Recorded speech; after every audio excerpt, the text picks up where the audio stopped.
wabarakatuh. Sebelumnya perkenalkan, nama saya Alisa Sanimardia dengan NIM 22042005 dari Fakultas Ilmu Administrasi Negara. Nah, di sini saya akan menjelaskan materi tentang peran kader dalam pemberdayaan masyarakat. Nah, kader berasal dari masyarakat sendiri. Mereka bukan pejabat, bukan ASN, tapi punya semangat tinggi untuk memajukan lingkungan tempat tinggalnya. Mereka biasanya terlibat dalam kegiatan seperti Posyandu, kelompok wanita tani, PKK, kader KB, Karang Taruna, dan organisasi kemasyarakatan lainnya. Kader memiliki kedekatan sosial dengan warga, sehingga mereka lebih dipercaya dan lebih mudah diterima oleh masyarakat. Mereka tahu betul bagaimana kondisi lingkungan sekitar mereka dan tantangan yang akan dihadapi dan potensi yang bisa dikembangkan. Dan apa itu pemberdayaan masyarakat? Pemberdayaan masyarakat adalah proses membangun kesadaran, pengetahuan, dan keterampilan agar masyarakat mampu mengenali masalahnya sendiri, mencari solusi, serta mandiri dalam mengambil keputusan dan bertindak. Pemerintah memiliki banyak program pemberdayaan, tetapi tanpa keterlibatan aktif masyarakat, termasuk peran kader, program tersebut akan sulit dan berhasil. Peran utama kader yaitu sebagai agen edukasi atau pendidik masyarakat. Kader menyampaikan informasi tentang pola hidup sehat, pentingnya imunisasi, perawatan balita, program KB, dan pengelolaan sampah, dan masih banyak lainnya. Mereka menyampaikan informasi ini lewat penyuluhan, sosialisasi dari rumah ke rumah, forum warga atau kelompok ibu-ibu. Nah, dan yang kedua itu sebagai penggerak partisipasi kader mendorong masyarakat agar mau ikut kegiatan.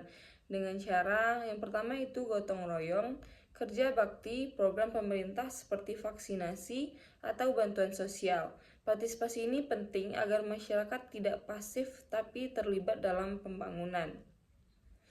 Yang ketiga itu sebagai pendamping dan pembimbing. Mereka menemukan masyarakat menjalankan program bukan hanya memberitahu lalu pergi. Misalnya itu kader mendampingi ibu hamil untuk rutin periksa ke puskesmas atau mendampingi warga dalam memanfaatkan bantuan sosial. Yang keempat itu sebagai jembatan komunikasi kader menyampaikan aspirasi masyarakat ke pihak puskesmas, kelurahan atau instansi terkait. Kadang warga tidak tahu kemana harus mengadu, kaderlah yang akan membantu menghubungkan. Contoh yang bisa kita ambil itu di setiap bulan mereka akan menimbang dan mengukur balita, mencatat data gizi, memberikan makanan tambahan, dan memberikan penyuluhan gizi kepada ibu-ibu. Mereka tidak dibayar tinggi, tetapi tetap semangat karena mereka peduli dengan tumbuh kembang anak-anak di lingkungan mereka. Ada juga kader KB yang mengedukasi warga tentang program keluarga berencana, pentingnya menunda kehamilan dan menjaga kesehatan ibu dan anak. Dan kader pemberdayaan ekonomi yang membantu kelompok usaha kecil, koperasi perempuan, atau pelatihan keterampilan di desa.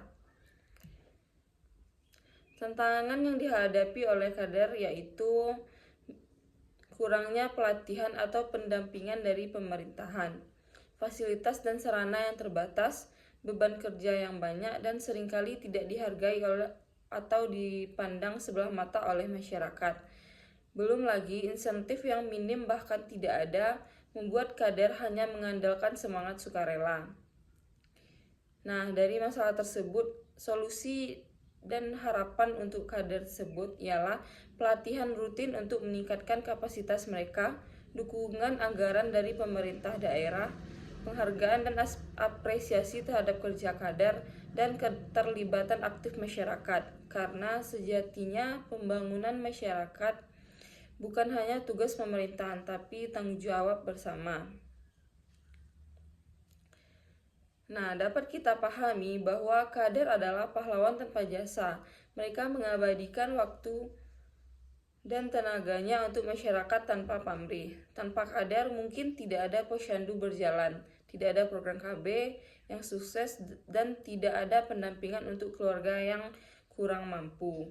Oleh karena itu, mari kita apresiasi mereka. Kita bisa mulai dari hal kecil, seperti ikut kegiatan yang mereka gerakkan, mendengarkan informasi yang mereka sampaikan, atau bahkan menjadi kader itu sendiri.